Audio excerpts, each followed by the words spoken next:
Hello friends, Mahanadi என்ற எபிசோடில் என்ன நடக்கலாம் அப்படிங்கிறத பற்றி பார்க்கலாம். இன்றைக்கான எபிசோட்டும் ரொம்ப இன்ட்ரெஸ்டிங்கான எமோஷனல் ரொமான்ஸ் எபிசோட் அப்படின்னே சொல்லலாம். ஒரு பக்கத்து பார்த்தா காவேரி விஜயை நினச்சி பழைய நினைவுகள்லாம் நினச்சி யோசித்து பார்த்துக்கிட்டு இருக்காங்க. இங்கே ஹாஸ்பிட்டலில் விஜயும் காவேரியை தான் நினச்சிக்கிட்டு இருக்காங்க. ஆனால் இதில் பெரிய லாஜிக் மிஸ்டேக்கா இல்லை நம்மளை இரிட்டேட் பண்ணுறாங்களான்னு தெரியல. சாதாரணமாக இப்போ முடிகிற ஒரு விஷயத்த ரொம்பவுமே போட்டு அப்படியே நம்மளை ரொம்ப எமோஷனல் ஆக்குறாங்க. விஜய் வந்து ஃபோன் பண்ண முடியலனாலும் டெக்ஸ்ட் பண்ணியிருக்கலாம்.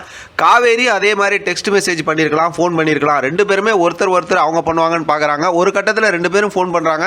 அதனால் ரெண்டு பேருடைய மொபைலும் அப்படியே பார்த்தா பிஸியாக இருக்குது. அடுத்து பார்த்தோம் அப்படின்னா விஜய் வந்து ஹாஸ்பிட்டலுக்குள்ளார சிக்னல் கிடைக்கல அப்படிங்கிற மாதிரி யோசிச்சுக்கிட்டு இருக்காரு.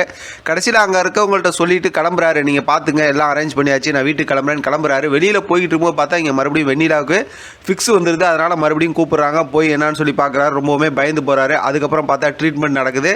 டாக்டர் ட்ரீட்மெண்ட் பண்ணுறாங்க. நிறைய ஃபார்மாலிட்டிஸ் சைன் வாங்குறது அப்படி இப்படின்னு சொல்லி அதெல்லாம் நடக்குது. அதுக்கு இங்கே பார்த்தோம் அப்படின்னா கங்கா அப்படியே வந்து வெளியில் நின்றுட்டு இருக்காங்க. பாட்டி நின்றுட்டு இருக்காங்க. அவங்க ரெண்டு பேர் பேசிகிட்டு இருக்காங்க. இந்த விஷயத்தெல்லாம் பேசுக்கப்புறம் நான் போய் பார்த்து பேசிட்டு வரேன்னு சொல்லிட்டு கங்கா வந்து இப்போ காவேரியை பார்க்கறதுக்கு வீட்டுக்கு வராங்க. வழக்கம் போல் மென்டல் யமுனா இடையில வந்துடுறாங்க. யமுனா வந்துட்டு இப்போ கங்கா கிட்ட வந்து ராகினி இடையில வந்துடுறாங்க. பேசாத பேச்சு பேசுகிறாங்க.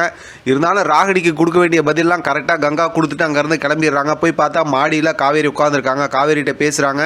இருந்தாலும் சமாதானப்படுத்த முடியல. காவேரி வந்து அப்பையும் கூட விஜய் விட்டு கொடுக்காம தான் பேசுகிறாங்க. ஒரு கட்டத்தில் சாப்பிடல அப்படின்னதுமே நான் போய் வீட்டில் சாப்பாடு எடுத்துறேன்னு சொல்லிட்டு கங்கா வீட்டுக்கு திருப்பி இறங்கி வந்துடுறாங்க. ஆனால் காவேரி அந்த கவலையிலே தான் உட்காந்துருக்காங்க. இங்கே ஹாஸ்பிட்டலில் பார்த்தோம்னா டாக்டர் ட்ரீட்மெண்ட்லாம் பார்த்துக்கிட்டே இருக்காரு. கடைசியில் பார்த்தோம் அப்படின்னா இங்கே ஒரு ஆள் இருக்கணும், அவங்களுக்கு அடிக்கடி விக்ஸ் வருது அப்படிங்கிற மாதிரி சொல்லிடுறாங்க.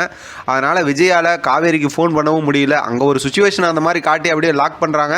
அதனால் விஜய் வந்து அப்படியே என்ன பண்ணுறதுன்னு தெரியாமல் அங்கே இருக்காரு. கங்கா வீட்டுக்கு வந்து சாப்பாடு எடுக்கும்போது அவங்க அம்மாவும் பாட்டியும் கேட்குறாங்க என்ன விஷயம்னு.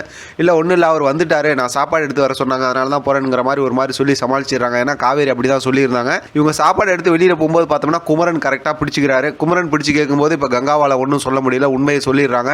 இப்போ குமரனுக்கு ரொம்ப கவலையாயிடுது. ஒரு பக்கத்து கங்கா பார்த்தோம் அப்படின்னா காவேரி வாழ்க்கையை விட்டு கொடுத்துருவாளோ அப்படிங்கிற மாதிரி பேசும்போது குமரன் வந்து நீ அப்படியெல்லாம் சொல்லாத, நான் போய் விஜயை பார்த்து பேசிட்டு வரேன்னு சொல்லி கிளம்புறாரு. கங்கா இந்த பக்கத்து சாப்பாடு காவேரிக்கு எடுத்துகிட்டு கிளம்புறாங்க. அதோடு இன்னைக்கான எபிசோட் முடிச்சிருக்காங்க. இதை பற்றின உங்களோட கருத்து கமெண்ட் பாக்ஸை தெரியப்படுத்துங்க. தொடர்ந்து ஆதரவு கொடுங்க. தேங்க்யூ ஃப்ரெண்ட், தேங்க்ஸ் ஃபார் வாட்சிங்.